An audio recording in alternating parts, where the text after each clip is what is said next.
Hello नमस्कार to all nursing officers. आप सभी का स्वागत है नर्स प्रो गुरुजी चैनल में। मैं हूं निर्मल सिंह। आज की पार्ट थर्ड रहने वाला है अपना पेरिटोनियल डायलिसिस के ऊपर, जिसमें अपन पढ़ने वाले हैं पेरिटोनियल डायलिसिस को बहुत ही अच्छे ढंग से, एकदम सिंपल तरीके से। और यहाँ से आपने पढ़ लिया तो आपका कहीं भी नहीं पछताने वाले, और वन अटेम्प्ट में ही आपका सिलेक्शन हो जाएगा। अब कंटिन्यू पढ़ते रहे और मेरे साथ जुड़िए और अपने दोस्तों को भी बहुत ही जल्दी जोड़िए। रेपिडली आपको बहुत ही धमाकेदारी बहुत अच्छे तरीके से तैयारी करवा रहे हैं हम नर्सिंग ऑफिसर नॉट सेट के लिए, specially for not set and जितने भी सेंट्रल गवर्नमेंट एग्जाम है उन्हीं के लिए अपन लेके आए ये टॉपिक्स। और जो 400 टॉपिक रहने वाले, जो सभी बेरोजगार युवाओं के लिए, जो किसी भी कोर्स को एफर्ट नहीं कर पाते और रुपए नहीं खर्च कर पाते है ना, क्योंकि इतना बेरोजगारी के दौर में आपको पढ़ना बहुत इम्पॉसिबल वाली सिचुएशन हो जाएगी। और मैं चाहता हूँ कि आप सभी को अच्छा नॉलेज दूं और वन अटेम्प्ट में आप क्लियर कर पाए। तो आप कंटिन्यू बने रहे जब तक अपनी क्लास लास्ट तक जरूर देखना।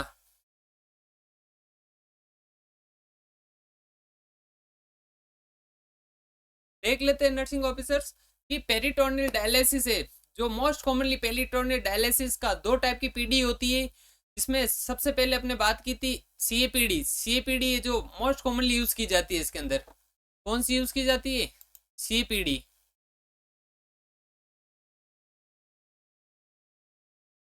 क्लियर। अब नेक्स्ट बात कर लेते हैं कि मोस्ट कॉमन कॉम्प्लिकेशन है जो पीडी का रहने वाला अपना पेरिटोनाइटिस। पेरिटोनाइटिस होता है अपने कि जो पेरिटोनियल लेयर है वहां पे इन्फ्लामेशन देखने को मिलेगा, ठीक है ना। तो अपन को क्या होता है कि इन्फ्लामेशन देखना मिलेगा, तो ये पे इन्फ्लामेशन कंडीशन को दूर करना है, यानी कॉम्प्लिकेशन को प्रिवेंशन करना है। तो अपन इसमें देखने वाले हैं कि कॉम्प्लिकेशन को प्रिवेंशन कैसे करेंगे, वो अपन कॉम्प्लिकेशन ऑफ डायलिसिस के अंदर पढ़ने वाले हैं, ठीक है। देखते हैं मोस्ट कॉमन ऑर्गेनिज्म है जो पीडी है, जो पेट्रोनाइटिस है, जो रहने वाला अपना स्टेफाइलोकोकस इपिडर्मिस। कौन सा रहने वाला है? Staphylococcus epidermis. क्लियर। नेक्स्ट अपन बात कर लेते हैं कि जो क्लाउडी डायलेसेट देखने को मिलेगा, जो पेरिटोनिटिस कंडीशन में ही देखने को मिलेगा, क्योंकि अदरवाइज और भी किसी कंडीशन में नहीं देखने को मिलता है, नहीं इन्फ्लामेशन वाली कंडीशन के अंदर ही देखने को मिलता है। तो अपन बात कर लेते हैं कि जो इसके अंदर डब्ल्यूबीसी लेवल है और न्यूट्रोफिल लेवल से जो कितना देखने को मिलेगा। तो सबसे पहले अपन बात कर लेते हैं कि जो डब्ल्यूबीसी लेवल की है, जो 100 सेल पर क्यूब देखने को मिलेगा, जिसके साथ ही न्यूट्रोफिल्स लेवल है जो भी 50% ज्यादा बढ़ी होगी। इसका मीन्स अपन कह सकते हैं कि भाई 100 से ज्यादा सेल्स देखने को मिलेगी डब्ल्यूबीसी के अंदर, और न्यूट्रोफिल्स है जो 50% से ज्यादा मैक्सिमम वाली सिचुएशन में बड़ी देखने को मिलेगी। इसमें अपन इंडिकेट लगा सकते हैं कि भाई पेरिटोनाइटिस का ये रिक्स है। क्लियर। अब नेक्स्ट बात कर लेते हैं कि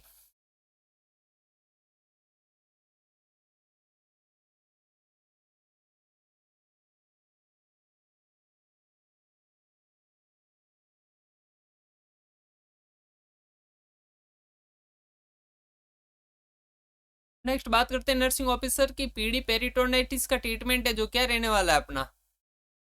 तो इसका ट्रीटमेंट रहने वाला है इंट्रा पेरिटोनियली आपको एंटीबायोटिक देनी होगी। कौन सी डायबिटिक एंटीबायोटिक देनी होगी? इंट्रा पेरिटोनियली आपको एंटीबायोटिक देनी होगी। क्लियर। ये समझ में आ गया। अब नेक्स्ट बात कर लेते हैं नर्सिंग ऑफिसर्स की कॉन्ट्राइंडिकेशन है जो पीडी का रहने वाला है, जो अपना रहेगा ये मल्टीपल एब्डोमिनल सर्जरी के अंदर, ठीक है ना। मतलब बहुत ही प्रकार की, यानी अलग अलग, जैसे स्प्लीन रप्चर होगी उसमें सर्जरी करवी दी, या फिर मतलब किसी भी टाइप की आपको सर्जरी देखने को मिली, तो इसके अंदर आपको कॉन्ट्राइंडिकेशन होगा, यानी पीडी नहीं करवानी होगी आपको।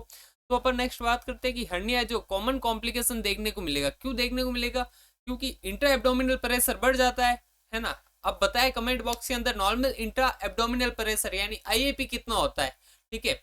और इसके कारण क्या होता है कि आईएपी बढ़ जाएगा, तो मैं आपको बता देता हूँ क्या देखने को मिलेगा सिचुएशन। आपको स्प्लिन है जो रप्चर देखने को मिलेगी, जिसके कारण एब्डोमिनल में इन्फेक्शन देखने को मिलेगा बहुत ही खतरनाक लेवल का, जिसके कारण आपको कि और सेकंड कॉम्प्लिकेशन देखने को मिलेगा, ठीक है ना। इन्फेक्शन सेप्सिस वाली कंडीशन सबसे पहले देखने को मिलेगा। कॉमन कॉम्प्लिकेशन रहता है जो हर्निया देखने को मिलेगा, ठीक है।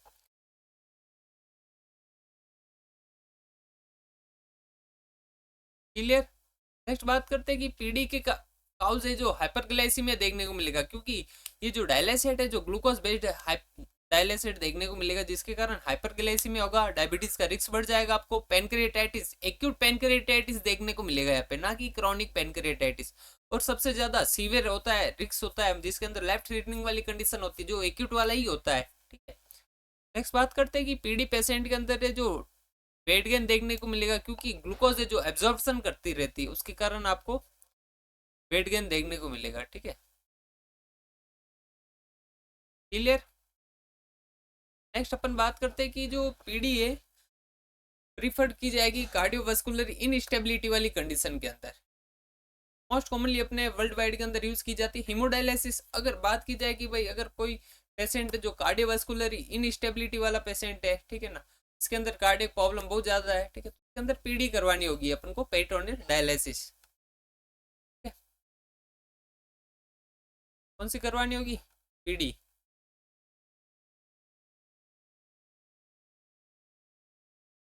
क्लियर।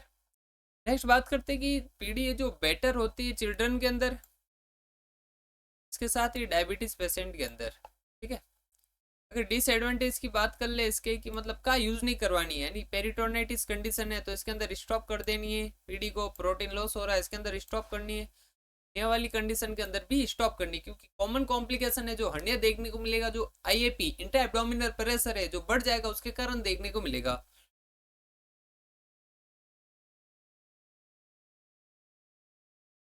नेक्स्ट बात करते हैं हाई ट्रांसपोर्टर नीड्स होती है जो रैपिड साइक्लिंग पीडी के अंदर। अगर लो ट्रांसपोर्टर की नीड्स है तो कब होगी? जो लॉन्ग डिवेल टाइम के अंदर है, जो लो ट्रांसपोर्टर्स का नीड होगा। अगर रैपिड साइक्लिक पीडी की जरूरत है तो हाई ट्रांसपोर्टर की नीड्स होगी। क्लियर, या दोनों पे स्टार लगा देना आप।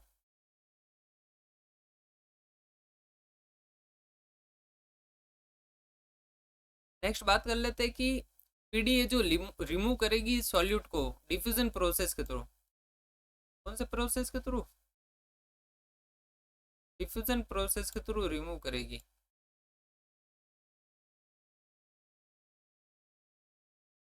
ये समझ में आ गया। नेक्स्ट बात करते हैं कि पीडी रिमूव करेगी फ्लूइड को जो ऑस्मोसिस प्रोसेस के थ्रू रिमूव करेगी।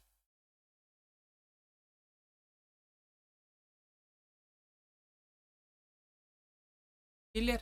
जो क्यों करेगी भाई ऑस्मोसिस प्रोसेस के थ्रू रिमूव फ्लूइड को? क्योंकि इसके अंदर ग्लूकोज का है जो ग्रेडियंट देखने को मिलता है इसके कारण। नेक्स्ट अपन बात कर लेते हैं कि एक आइकोडेक्ट्रिन होता है जो यूज किया जाता है लॉन्ग डिवेल टाइम के अंदर, क्योंकि जो अवॉइड करेगा ग्लूकोज लोडिंग होने को, है ना। ग्लूकोज लोड को प्रिवेंशन करने के लिए अपन को क्या करवाना होगा कि एक आइकोडेक्स्ट्रिन होता है, इसको यूज करना होगा। ध्यान रखना है, यहाँ से आपके सिंपल और ट्रिकी एमसीक्यू बन सकते हैं। अब नेक्स्ट बात करते हैं कि पीडी के कारण प्रोटीन लॉस होता है, जिसके कारण आपको हाइपो एल्ब्यूमिनियम देखने को मिलेगा, है ना। क्या देखने को मिलेगा आपको? हाइपो एल्ब्यूमिनिया। अब बात करते हैं कि डायलाइसेट प्रोटीन है जो कंटेंट इसके अंदर देखने को मिलेगा 0। कितना देखने को मिलेगा? अगर पूछ लिया जाएगी पेरिटोनियल डायलिसिस के अंदर आपको पोटेशियम कंटेंट है जो कितना देखने को मिलेगा, यानी अपन कह सकते हैं कि भाई 0 देखने को मिलेगा। ठीक है ना, ये अपन को प्रोटीन है क्या, सॉरी अपने पोटेशियम है जो नहीं देना होगा अपन को, ठीक है ना, जैसे बनाना हो गया, ठीक है, और भी जिसके अंदर जैसे नारियल का पानी हो गया, इन सभी को आपको अवॉइड करना है। ठीक है, इनके अंदर पोटेशियम है जो अपने सफिशिएंट से ज्यादा मात्रा में प्रेजेंट होता है, जो कार्डियो को बहुत ज्यादा लोड कर सकती है और इनस्टेबिलिटी कंडीशन आ सकती है, और रिनल में और ज्यादा लोड होगा जिसके कारण और ज्यादा प्रॉब्लम होगी। नेक्स्ट बात करते हैं कि जो डायलाइसेट है,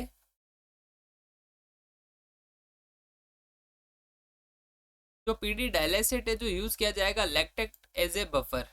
कौन सा यूज किया जाएगा?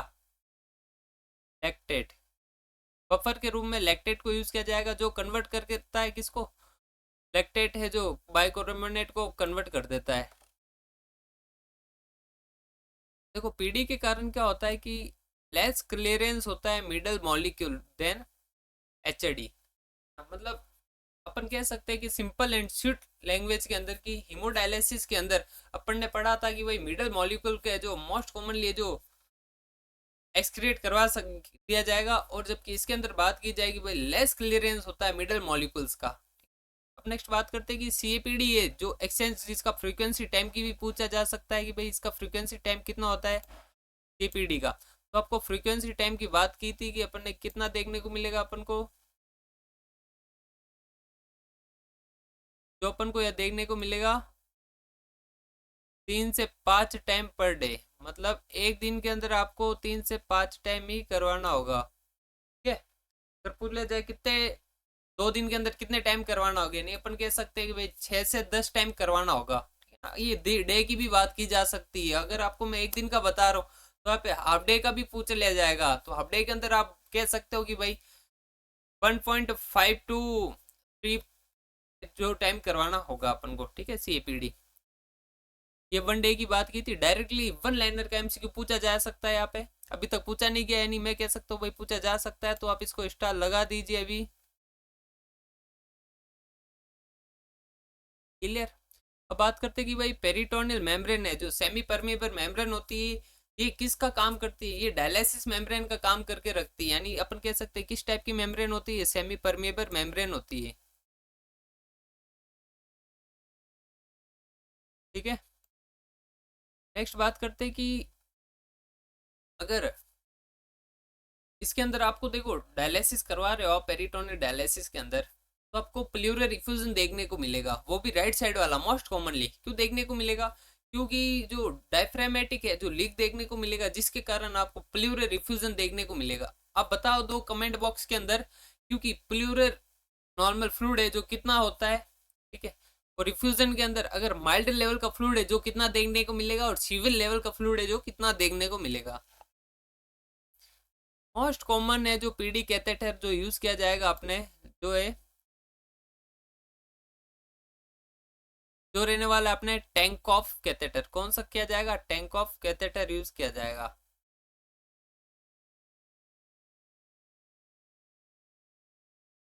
कौन सा catheter, tank of catheter use किया जाएगा, यहाँ पे भी आप स्टार लगा देना। क्लियर। नेक्स्ट बात करते हैं कि एक होता है मेम्ब्रेन होती है जिसका टाइप होता है पीटी। पीटी क्या होता है, पेरिटोनियल इक्विलिब्रेशन टेस्ट, ठीक है ना, जिसके थ्रू अपन को मेम्ब्रेन है जो उसका डिटर्मिनेशन कर सकते हैं कि भाई किस टाइप की मेम्ब्रेन यूज की गई है वहाँ पे। ठीक है ना, कि भाई सेमी परमेबल है या फिर किस टाइप की मेम्ब्रेन यूज की गई है। ठीक है ना, उसके अंदर कुछ प्रॉब्लम तो नहीं है मेम्ब्रेन्स के अंदर। ठीक है ना, तो उसके लिए अपन को एक पीटी टेस्ट करवाना होगा। पीटी होता है पेरिटोनियल इक्विलिब्रियम टेस्ट, ये ध्यान रखना है, यहाँ से क्वेश्चन बन सकता है। नेक्स्ट अगर बात की जाए, बहुत ही अच्छा एमसीक्यू बनने जा रहा है या दो में, ठीक है ना, इन दो को बहुत ही नोट कर लेना आप, हाईलाइट कर लेना आप। ठीक है, या फिर आप पेज के ऊपर वाली साइड लिख सकते हो इस चीज को कि भाई अगर कैथेटर लगाया है अपने टैंक ऑफ कैथेटर, अगर ये किंग्ड हो जाए, यानी किसी भी टाइप का इसके अंदर ऑब्स्ट्रक्शन देकर देने को मिले, यानी अपन कह सकते हैं भाई कि ड्रेनेज है जो पोर आएगा ऑब्स्ट्रक्शन के कारण, तो ड्रेनेज पोर ही आएगा। ठीक है ना, तो अपन को क्या करना होगा, नेक्स्ट प्रायोरिटी रोल, तो वो अपन को करना होगा कि भाई ये जो ड्रेनेज है जो पोर वाला टाइप का आ रहा है, यानी बहुत ही डिग्रीज लेवल का देखने को मिला, तो अपन को ऑब्स्ट्रक्शन है जिसको रिमूव करना होगा। उससे पहले अपन को क्या होगा कि कैथेटर को जो ऑफ करना होगा। ठीक है, और क्योंकि फ्लूइड नहीं देना होगा, अगर फ्लूइड दे दिया तो और ज्यादा बम्पर प्रॉब्लम देखने को मिलेगी आपको। ठीक है, अगर इसके अंदर टूनल यानी जो स्पोर है ओपनिंग है उसके अंदर आपको इन्फेक्शन देखने को मिला, तो मोस्ट कॉमनली कौन सा देखने को मिलेगा आपको, स्टेफाइलोकोकस ऑरियस। देखो मैंने आपको इन्फेक्शन है जो हिमोडायलिसिस के अंदर आपको अलग बताया, मैंने कौन सा देखने को मिलेगा हिमोडायलिसिस के अंदर, और आपको मैंने पेरिटोनियल डायलिसिस के अंदर अलग बताया है। ठीक है, और अगर टनल के अंदर इन्फेक्शन की बात की जाए तो स्टेफाइलोकोकस ऑरियस देखने को मिलेगा। ठीक है, अगर एग्जिट साइड इन्फेक्शन देखने को मिले तो वो पेरिटोनिटिस का मोस्ट कॉमनली इन्फेक्शन मान सकते हैं अपन इसको। नेक्स्ट बात करते हैं कि भाई कॉन्ट्रा इंडिकेशन है जो और का देखने को मिलेगी आपको। तो देखो पेरिटोनिटिस है जो कॉन्ट्रा इंडिकेशन की बात कर ली जाए, तो कॉन्ट्रा इंडिकेशन ये अपन को देखने को मिलेगी डिवर्टिकुलाइटिस वाली चीज। डिवर्टिकुलाइटिस क्या होता है, डिवर्टिकुलाई होता है, उसके अंदर आपको इन्फ्लामेशन देखने को मिलेगी। और नेक्स्ट बात करते हैं और कॉन्ट्रा इंडिकेशन कहाँ पे होती है, सीवियर सीओपीडी के अंदर, क्योंकि डायफ्रामेटिक प्रेशर बढ़ जाएगा जिसके कारण प्लूरल रिफ्यूजन का और ज्यादा रिस्क बढ़ जाएगा, ठीक है ना। और नेक्स्ट बात करते हैं और कॉन्ट्रा इंडिकेशन, यानी कहाँ पे नहीं देनी होगी, जो आपको मैंने पहले भी बताया था एब्डोमिनल वाल डिफेक्ट है उस कंडीशन के अंदर नहीं देनी होगी। ये प्रीफर्ड की जाएगी मोस्ट कॉमनली ये जो नियोनेट के अंदर और अपने डायबिटीज पेशेंट के अंदर, ठीक है। अगर नेक्स्ट बात की जाए कि भाई पेन हो रहा है अगर इनफ्लो वाली सिचुएशन के अंदर, तो अब मैं कह सकता हूँ कि भाई वो पेन है जो क्यों हो रहा है, ठीक है। आपको एक मैंने लास्ट क्लास आप जरूर देखना, उसके अंदर मैंने आपको बताया था कि एक अपन को टेक्निक यूज की जाएगी, ठीक है ना। तो उस टेक्निक का नाम आप जरूर बताएं, क्या टेक्निक यूज की जाएगी, अगर आपने क्लास देखी है तो ठीक है कमेंट बॉक्स में जरूर बताएं। जब तक बता देता हूँ कि भाई ये पेन में जो इन्फ्लो में क्यों देखने को मिलेगा आपको। देखो कैथेटर का पोजीशन है जो पेल्विक स्ट्रक्चर के जो अपोजिट साइड होता है यानी उसके ऊपर अगेंस्ट वर्क करता है, उसके कारण आपको यहाँ पे इनफ्लो वाली कंडीशन के अंदर पेन देखने को मिल सकता है। अगर ब्लड स्टेंट आउटफ्लो देखने को मिले तो अपन कह सकते हैं कि क्यों होगा, ये वेसल्स इरिटेशन के कारण देखने को मिल सकता है, आपको देखने को मिलेगा वेसल्स इरिटेशन के कारण। यहाँ पे भी आप स्टार लगा देना, वेसल्स इरिटेशन के कारण देखने को मिल सकता है। अगर फंगल पीडी पेरिटोनाइटिस देखने को मिले आपको, तो आपको कैथेटर को जो रिमूव करना होगा विदाउट एससीपी, यानी विदाउट डॉक्टर फिजिशियन कांटेक्ट के आपको कैथेटर को रिमूव कर सकते हो आप। अगर रिफ्रैक्टरी टाइप का पेरिटोनाइटिस है यानी बार बार पेरिटोनाइटिस यानी इन्फ्लेमेशन हो रहा है, तो इसको आप एचडी हीमोडायलिसिस में कन्वर्ट कर सकते हो, यानी पेरिटोनियल डायलिसिस को ऑफ करके हीमोडायलिसिस वाली स्टार्ट कर सकते हो आप, ठीक है, प्रक्रिया प्रोसेस। नेक्स्ट बात की जाए कि भाई पीडी पेशेंट के अंदर अगर नीड्स होगा तो वो हाई प्रोटीन इंटेक का नीड होगा, ठीक है ना, क्योंकि आपको मालूम है कि मतलब इसके कारण पीडी के कारण आपको प्रोटीन लॉस देखने को मिलेगा, यानी अपन को हाई प्रोटीन का नीड्स होगा यानी देना होगा प्रोटीन हाई। नेक्स्ट बात की जाए कि पीडीए जो क्लियर करेगा फास्ट फूड को कंपेयर टू एचडी हीमोडायलिसिस, ठीक है ना, मतलब फास्ट फूड को लेस क्लियरेंस करेगा, क्योंकि अपन कह सकते हैं कि सिंपल भाषा के अंदर हीमोडायलिसिस के अंदर फास्ट फूड है वो बहुत ज़्यादा ही क्लियरेंस जल्दी करेगा कंपेयर टू पेरिटोनियल डायलिसिस। तो आज की क्लास नर्सिंग ऑफिसर एक एंड करने जा रही है और अब कंटिन्यू बने रहे अपनी नेक्स्ट क्लास के अंदर, जो अपना फोर्थ पार्ट रहने वाला है रहेगा वो अपना, जो आपको बता देता हूँ अपना फोर्थ पार्ट है जो रहेगा अपना गोल्डन पॉइंट्स के ऊपर, जो डायलिसिस के अंदर इमरजेंसी केसेस के अंदर जो गोल्डन पॉइंट्स होते हैं जिनके अंदर आपको क्या करना होगा, है ना, नेक्स्ट प्रायोरिटी वाला, तो वो रहने वाला है, बहुत ही अच्छा रहेगा। उसके बाद में रहेगा अपना कॉम्प्लिकेशन ऑफ डायलिसिस। तो आप कंटिन्यू क्लास को देखते रहे और हैंड राइटिंग नोट्स बनाते रहे, और आपकी ये बेरोजगारी को दूर करना है तो आप मैं फ्री ऑफ कॉस्ट है जो आपको 400 इंपॉर्टेंट थ्योरी बेच चला रहा हूँ यूट्यूब के अंदर, और आपको एमसीक्यू बैच भी ज्वाइन करना है तो अभी एक महीने के लिए जो फ्री ऑफ कॉस्ट रहा है एमसीक्यू बैच जो आप जल्दी ही ज्वाइन कर सकते हो। आप मुझे व्हाट्सअप नंबर पे मैसेज कीजिए 9530230676। Thank for all.